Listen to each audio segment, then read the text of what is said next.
اس میں کچھ میں تو یہ لفظ آتے ہیں اذا کان لیلۃ الفطر، جب یہ عید الفطر والی رات ہوتی ہے نا تو سمیت لیلۃ الجائزہ، اس کا نام لیلۃ الجائزہ رکھا گیا۔ اچھا، اس سے اصل میں لیلۃ الجائزہ کا کانسیپٹ آیا، اور بہت سارے لوگ یہی سمجھتے ہیں کہ شوال کی جو پہلی رات ہے وہ لیلۃ الجائزہ ہے، اور اس پر پھر بہت سارے مضامین اور تقاریر اور سب کچھ چلتا ہے۔ اور حقیقت بات یہ ہے کہ یہ حدیث صرف ضعیف نہیں بلکہ موضوع ہے، یعنی جو من گھڑت جن کو کہتے ہیں نا، ایک ہوتا ہے تھوڑا بہت ذوف فضائل میں وہ چل جاتا ہے، لیکن ایک یہ ہے 5ویں طبقے کی یہ حدیث ہے، یعنی جن راویوں نے جنہوں نے بیان کیا ہے، اور پھر اس کے اندر جو راوی ہیں وہ کذاب نوعیت کے راوی ہیں، اس لیے اس حدیث کو تقریباً سارے محدثین نے موضوع کہا، یا کم از کم کسی نے تو کہا تو ضعیف کہا، لہٰذا اس کو ہم اس سے استدلال نہیں کر سکتے۔ رہ گئی یہ بات کہ جو باقی احادیث کے اندر ایک بات یہ بھی آئی ہے کہ جہاں نبی کریم صلی اللہ علیہ وسلم نے یہ فرمایا کہ اذا کان، یعنی یہ حدیث ہے ضعیف، وہ بھی میں نے عرض کیا ساری حدیث ضعیف ہیں، لیکن اس کے اندر بہقی نے بھی اور مسند احمد میں امام احمد بن حنبل نے بھی اس کو روایت کیا ہے، اور اس میں الفاظ یہ ہے اذا کان آخر لیلۃ من رمضان، جب رمضان کی آخری رات ہوتی ہے۔ اس پر پھر صحابہ نے یہ بھی سوال کیا کہ اہی لیلۃ القدر، کہ کیا یہ لیلۃ القدر ہے؟ آپ نے فرمایا نہیں، لیلۃ القدر تو 5 طاق راتوں میں گزر گئی، یہ جو آخری رات ہے وہ جب مزدوری کر چکا ہوتا ہے تو پھر اس کو مزدوری دی جاتی ہے، اس کو انعام دیا جاتا ہے۔ تو یہ بھی اگر کوئی لیلۃ الجائزہ کا کوئی کانسیپٹ ہے تو وہ پھر رمضان کی آخری رات ہے، وہ شوال کی پہلی رات ہرگز نہیں ہے۔ اور یہ نبی اکرم صلی اللہ علیہ وسلم کے معمولات سے بھی ہمیں پتہ چلتا ہے۔ امام ابن قیم نے رحمہ اللہ نے زاد المعاد کے اندر لکھا ہے کہ نبی اکرم صلی اللہ علیہ وسلم اس رات کو بالعموم سو کر گزارتے تھے، اس رات میں کوئی خصوصی عبادت نبی پاک صلی اللہ علیہ وسلم نہیں فرماتے تھے۔ اور ویسے بھی آپ کا اعتکاف ہمیں معلوم ہے، جو سنت اعتکاف سب کرتے ہیں، تو اعتکاف تو نبی پاک صلی اللہ علیہ وسلم شوال کا چاند نظر آتے ہی نکل جاتے تھے۔ تو اگر یہ رات شوال کی پہلی رات ہوتی، ایک اور بھی حدیث ہے جس میں آتا ہے کہ جو عید اور عید الفطر اور عید الاضحیٰ کی 2 راتوں کو جاگا تو لم یمت قلبہ یوم تموت القلوب، اس کا دل اس دن مردہ نہیں ہوگا جس دن دل مردہ ہو جائیں گے۔ اب یہ ابن ماجہ میں روایت ہے، یہ موضوع ہے، من گھڑت۔ تو نبی کریم صلی اللہ علیہ وسلم نے ایسا کوئی معمول کیا نہیں ہے، اور آپ نے کبھی بھی یکم شوال والی جو رات ہے اس میں کوئی خصوصی معمول نہیں فرمایا۔ لہذا عبادت کی جائے، عبادت ہر رات ہو سکتی ہے، ہونی چاہیے، مباح ہے، لیکن اس کی خاص فضیلت سمجھنا وہ نہیں ہے۔ اگر کوئی فضیلت کا کوئی تصور بن بھی سکتا ہے تو وہ رمضان کی آخری رات ہے، شوال کی پہلی رات نہیں ہے۔ جی یہاں پہ ناظرین بریک لیتے ہیں، بریک کے بعد آئیں گے اور گفتگو کا سلسلہ جاری رہے گا۔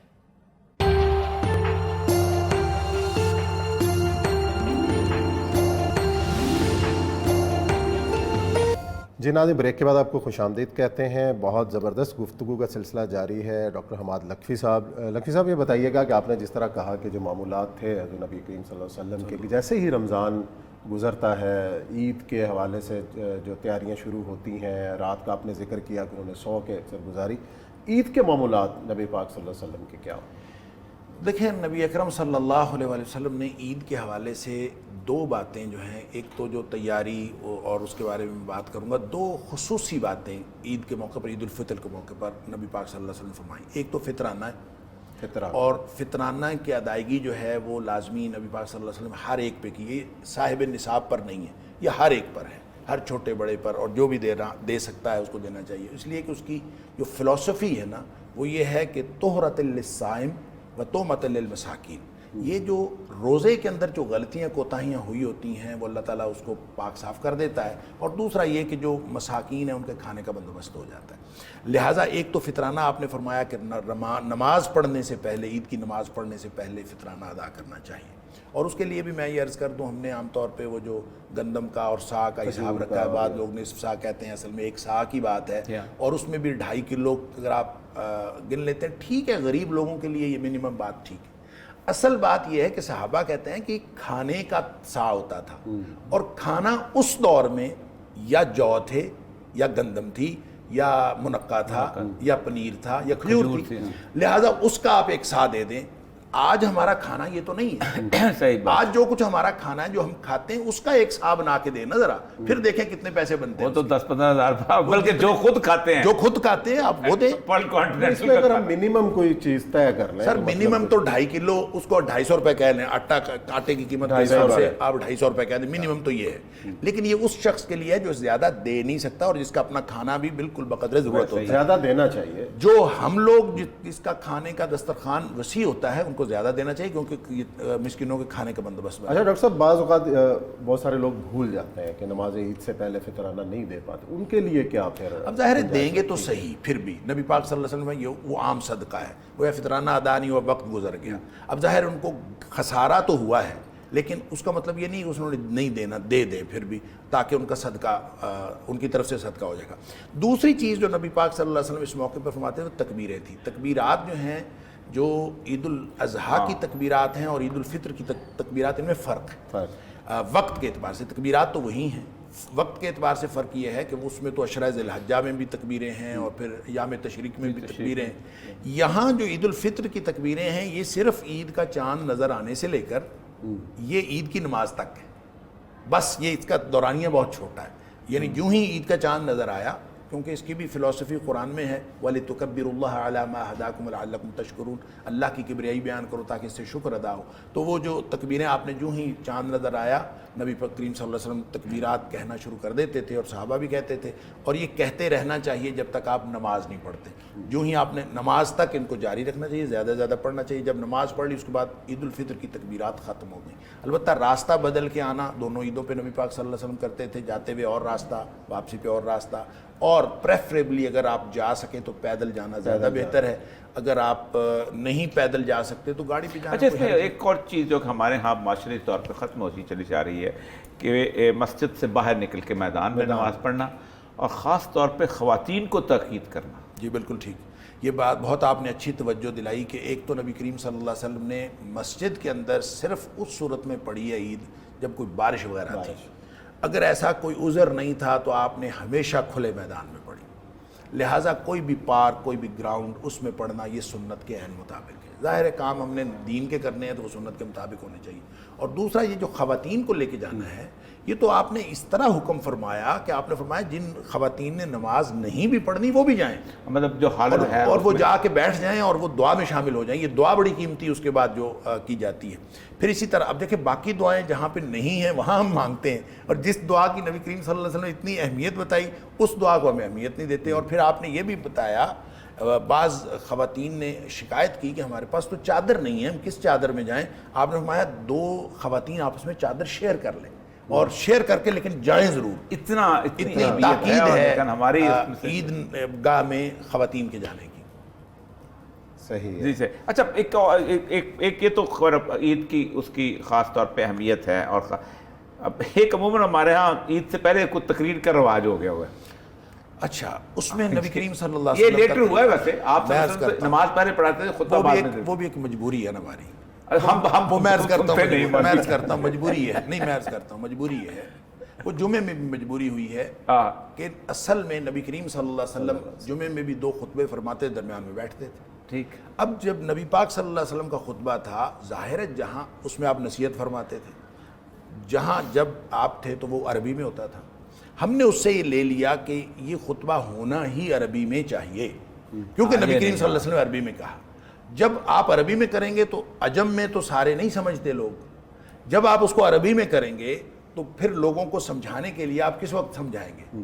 اس کے لیے آپ نے پھر الگ تقریر شروع کر دی کہ پہلے ہم الگ تقریر کر لیتے ہیں, خطبے الگ پڑھ لیتے ہیں. یہ اصل میں لوکل ضرورت کے تحت, وگرنہ ضرورت اصل میں یہ بات ہے کہ آپ عربی کے وہ الفاظ جو نبی پاک صلی اللہ علیہ وسلم ہر خطبے میں ارشاد فرماتے تو پڑھیں, اور جو نصیحتیں آپ تبدیل فرماتے تھے وہ آپ نصیحتیں لوگوں کو کر دیں. وہ آپ اس کے لیے سارا خطبہ عربی میں ہونا ضروری نہیں, آپ وہ عربی والے الفاظ جو نبی پاک صلی اللہ علیہ وسلم ادا فرماتے تھے وہ کر دیں, اور اس کے ساتھ آپ اپنی لوکل زبان میں ان کو جو بھی آپ کہنا چاہتے ہیں کہہ لیں. اس سے دونوں خطبے بھی ہو جاتے ہیں اور الگ تقریر کی ضرورت بھی نہیں ہوتی. عید میں بھی یہی ہوا, نبی پاک صلی اللہ علیہ وسلم پہلے نماز ادا فرماتے, بعد میں مختصر سا خطبہ ارشاد فرماتے, اس کے بعد دعا کرواتے.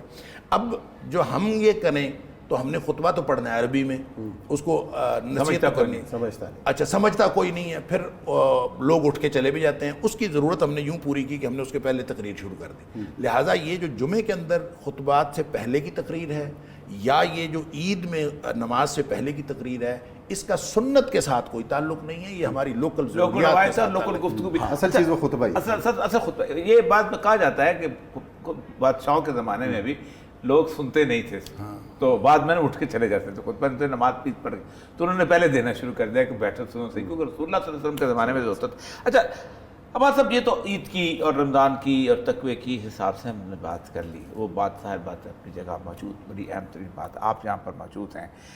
یہ جو آج ہم جس طرح کی صورتحال کا شکار ہوئے ہیں، ہمارے اندر جو ایک ہیجان ہے، ہمارے اندر جو ایک بے یقینی ہے، یہ ساری کی ساری عدم برداشت ہے.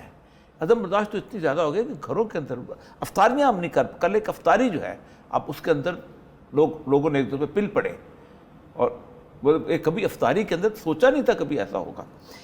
اس کو ہم ایک مستقل ایک ہماری صورتحال ہے.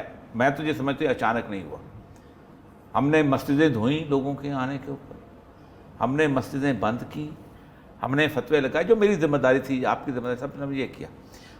ہم نے سیاستدانوں کے اس کے معاملے کے اندر ہم نے ایک دوسرے کو واجب القتل کیا، سب کچھ کیا. یہ جو اظہار ہے اس کو ختم کیسے کیا جا سکتا ہے؟ دیکھیں میرے خیال میں اس میں پورے براٹ اپ کا تعلق ہوتا ہے، آپ کس ماحول میں پروان چڑھے ہیں، آپ کا تعلیمی جو بیک گراؤنڈ ہے وہ کیا ہے. اب دیکھیں ایک تعلیمی بیک گراؤنڈ ہے مدارس کا، اور ایک تعلیمی بیک گراؤنڈ ہے کالج یونیورسٹیز کا، فارمل ایجوکیشن.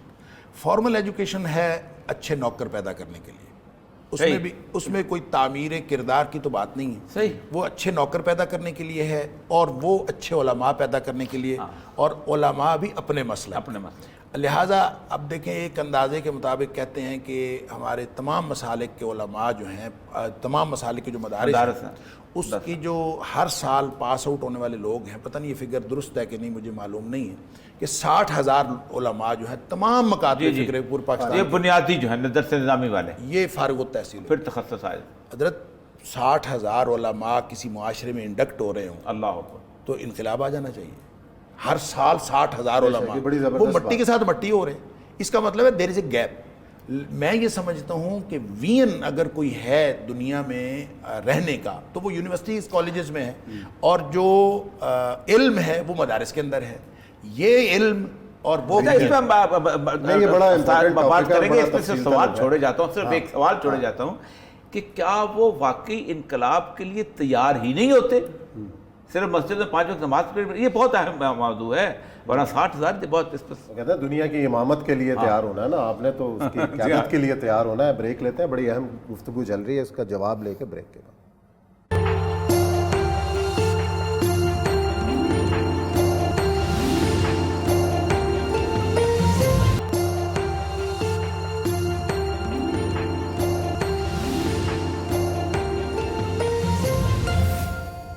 جی ناظرین، بریک کے بعد آپ کو خوش آمدید کہتے ہیں. بڑا اہم سوال اوریہ صاحب نے کیا تھا کہ جس طرح آپ نے کہا کہ 60,000 سے زیادہ علماء دینی مدارس سے فارغ التحصیل ہو رہے ہیں، اسی طریقے سے یونیورسٹیوں سے بھی لاکھوں لوگ جو ہیں وہ ڈگریاں لے کے میدان عمل میں آتے ہیں، تو معاشرے میں تبدیلی کیوں نہیں آتی؟ اور جو ہے شعر کے لیا جائے گا امتحان، یہ کمال ہے. دیکھیں میں صرف ایک چھوٹا سا واقعہ بات کرتا ہوں کہ سبق پڑھ عدالت کا، شجاعت کا، سخاوت کا لیا جائے گا. میں 5ویں جب پاس ہوا تھا نا، تو میرے ٹیچر تھے، آخری دن انہوں نے دعا کروائی تھی ہمارے، تو انہوں نے کہا اللہ اے بچے تیرے نبی پاک کی گلشن کے پھول ہیں، ان کو حضرت ابوبکر کی صداقت عطا فرما، حضرت عمر کی شجاعت عطا فرما، حضرت عثمان کی سخاوت، حضرت علی کی عدالت. وہ میرے لیے رول ماڈل پوری زندگی رہے ہیں. کیا ہمارا عالم جو نکلتا ہے، کیا وہ صرف یہی سمجھتا ہے کہ اس نے 3 کام کرنے ہیں؟ پیدا ہوتے ہوئے اس نے اذان دینی ہے، 5 وقت نماز پڑھانی ہے، اور مرتے ہوئے جنازہ. چوتھا کام تبدیلی کا اس کا ہے ہی نہیں، یا ہم دیتے ہی نہیں اس کو معاشرے کے اندر، یہ کام رول ہی نہیں دیتے. وہ اقبال نے کہا تھا قوم کیا چیز ہے، قوموں کی امامت کیا، اس کو یہ کیا سمجھیں 2 رکعت کے. اب مسئلہ یہ ہے کہ مدارس ان کو کیا وین دے کے باہر نکال رہے ہیں، کیا انقلابی سوچ ہے، کیا پوری دنیا کو بدل دینے کا. دیکھیں نبی کریم صلی اللہ علیہ وسلم فرمایا بنی اسرائیل کے انبیاء جو تھے وہ تسوسہم الانبیاء، وہ ان کے سارے معاملات کی نگرانی کرتے تھے، مانیٹرنگ کرتے تھے. ساسا یوسوسو کا مطلب نگرانی کرنا، پوری مانیٹرنگ کرنا. اب وہ کرتے تھے. اب جب وہ ایک نبی چلا جاتا تھا دوسرا آ جاتا تھا. فرمایا میرے بعد تو نبی کوئی نہیں ہے، البتہ خلفاء ہوں گے. اب کام ہے امتیوں پر. امتی کون ہے؟ یہی مدارس والے، یہی یونیورسٹیز والے. کسی نے اس کام کو، نبی کریم صلی اللہ علیہ وسلم کے کام کو اپنے ذمے لیا ہی نہیں، اپنی ذمہ داری سمجھا ہی نہیں کہ ہم نے یہ کام بھی کرنا ہے. بس اپنے اپنے معاملات ہیں. وہ جیسے ایک حدیث میں نبی پاک صلی اللہ علیہ وسلم اذا تبایعتم بالعین واخذتم اذناب البقر ورضیتم بالزرع، جب تم اپنے اپنے کاروبار میں خوش ہو، اپنا کھیتی جھاڑ ٹھیک آ گیا، فصل ٹھیک ہو گئی، اسی پہ خوش ہو، تو سلط اللہ علیکم ذلا، اللہ تمہارے اوپر ذلت و رسوائی مسلط کر دے گا. اللہ. اب دیکھیں ذلت و رسوائی یہ بے سبب نہیں ہے. ہمارا فوکس ہی نہیں ہے. ہم نے امت، ملت، قوم، یہ ہمارے موضوعات ہی نہیں ہیں. ہمارے موضوعات جب تبدیل ہو گئے اور ہم اپنے ایک بالکل چھوٹے چھوٹے تنگنائیوں میں رہ گئے، تو پھر اس کا نتیجہ یہ نکلا کہ سلط اللہ علیکم ذلا، اللہ تعالیٰ نے تمہارے پر ذلت و رسوائی مسلط کر دی. نبی پاک صلی اللہ علیہ وسلم نے پہلے پیشین گوئی فرما دی. پھر آپ فرمایا لا ینزعہ، وہ واپس بھی نہیں کرے گا. جس نے مسلط کی ہے وہ واپس بھی نہیں کرے گا. حتی ترجعوا الی دینکم، جب تک تم دین کو پہلی ترجیح نہیں بناؤ.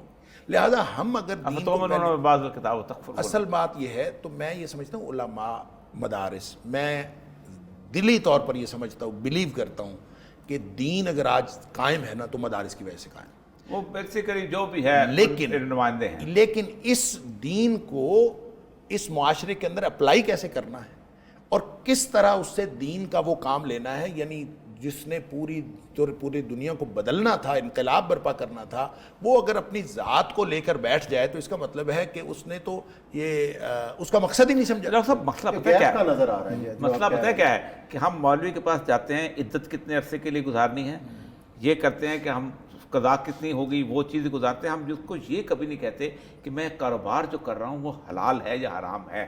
میں زندگی کو گزارتا ہوں، اس کے اندر میرے رویہ والدین کے ساتھ، بچوں کے ساتھ قطعاً ہم نے نہیں پوچھا.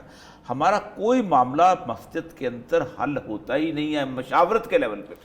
گیپ یہ ہے جو آپ پوچھ رہے ہیں، گیپ یہ ہے. دیکھیں قرآن کو دیکھیں نا، نماز کا اجمالی حکم ہے، حج کا اجمالی حکم ہے، معاشرتی معاملات کا تفصیلی حکم ہے. تو وہ معاشرتی معاملات جس سے دین پریکٹیکلی نظر آنا ہے، اس کو تو ہم نے الگ کیا ہوا ہے، اس کا دین کے ساتھ تعلق ہی نہیں. ایک مسئلہ وہ ہوا جو ہمارے معاشرتی طور پر ہم نے دین کو اپنی زندگیوں سے نکال دیا، اور دوسرا عملی علمی میدان میں ہم نے یہ کیا کہ اسلام کو اسلامیات بنا دیا. اور وہ اسلام جس کا ہر شخص کی زندگی کے ساتھ تعلق تھا، انجینئر سے بھی، ڈاکٹر سے بھی، ہر شخص کی زندگی سے تعلق تھا، اب وہ اسلامیات پڑھنے والے کی بھی زندگی سے نکل گیا. وہ ہمیں ضرورت نہیں رہی، کیونکہ یہ ایک سبجیکٹ بن گیا اور ایکٹ پار آ گیا، باقی سبجیکٹ کے برابر ایک اسلامیات پڑھنا ہے. جیسے انہوں نے پی ایچ ڈی کرنی ہے، آپ نے پی ایچ ڈی کرنی ہے، جیسے وہ لیکچرر لگے آپ بھی لگ گئے. تو یہ برابر آ کے اس نے وہاں بھی زندگیوں سے گویا دستبرداری، ہم نے دستبرداری اختیار کر لی. تو اسلام ہمیں کہیں بھی نہیں نظر آتے، نہ علمی طور پر نہ عملی طور پر ہماری معاشرت میں. اگر ہم آج بھی اس کو دین اسلام سمجھ کر اپنی پہلی ترجیح بنا لیں گے، حتیٰ ترجعوا الی دینکم کو، تو ہم اس کو اپنی زندگیوں میں داخل کریں گے تو پھر انقلاب برپا ہوگا. وہ کالج یونیورسٹی کے طلبہ ہوں یا وہ مدارس کے طلبہ ہوں، جب تک یہ زندگی کے اندر داخل نہیں ہوگا نا دین، اس وقت تک نہ کوئی تبدیلی آئے گی، نہ تعمیر سیرت و کردار ہوگی. دیکھیں چھوٹی سی صورت ہے سورۃ العصر، جس کے بارے میں امام شافعی علیہ الرحمہ نے کہا تھا 114 صورتیں نہ نازل ہوتی، صرف ایک اکیلی صورت نازل ہو جاتی اور لوگ اسی کو سمجھ کر اس پر عمل کر لیتے تو انسانیوں کی فلاح کے لیے یہی کافی تھا. کیا ہے؟ والعصر ان الانسان لفی خسر، زمانے کی قسم ہر انسان خسارے میں. 4 صرف بچے ہیں، الا الذین آمنوا وعملوا الصالحات وتواصوا بالحق وتواصوا بالصبر. اب یہ جو 4 ہیں، یہ چاروں مراحل ہیں. اصل میں ایمان پہلا مرحلہ ہے جو فکر و کردار کی تطہیر ہے، اور جو عمل الصالحات یہ دوسرا، یہ تعمیر سیرت و کردار ہے. اور پھر تواصی بالحق یہ معاشرت ہے ساری. اور پھر جو تواصی بالصبر ہے، یہ جب ٹکراؤ پیدا ہوتا ہے اور تصادم پیدا ہوتا ہے وہاں، تو یہ اصل میں پورا دین اس کے اندر آ گیا ہے. آپ اگر اس پر عمل کر لیں تو ایک صورت ہی کافی ہے، نہ عمل کریں تو پورے قرآن پڑھتے رہیں. بس یہ بڑی زبردست گفتگو اور زندگی گزارنے کا ایک طریقہ، جس طرح حضرت نے کہا کہ سورہ عصر کے اوپر ہی آپ غور کر لیں تو آپ کی زندگی سنور جائے. اور اسی نوٹ کے ساتھ پروگرام ختم کرتے ہیں. آپ کو پیشگی عید مبارک اور عید کا دن. اپنے ارد گرد لوگوں کا بھی خیال رکھیں، خوش رہیں اور خوشیاں بانٹیں. اللہ حافظ.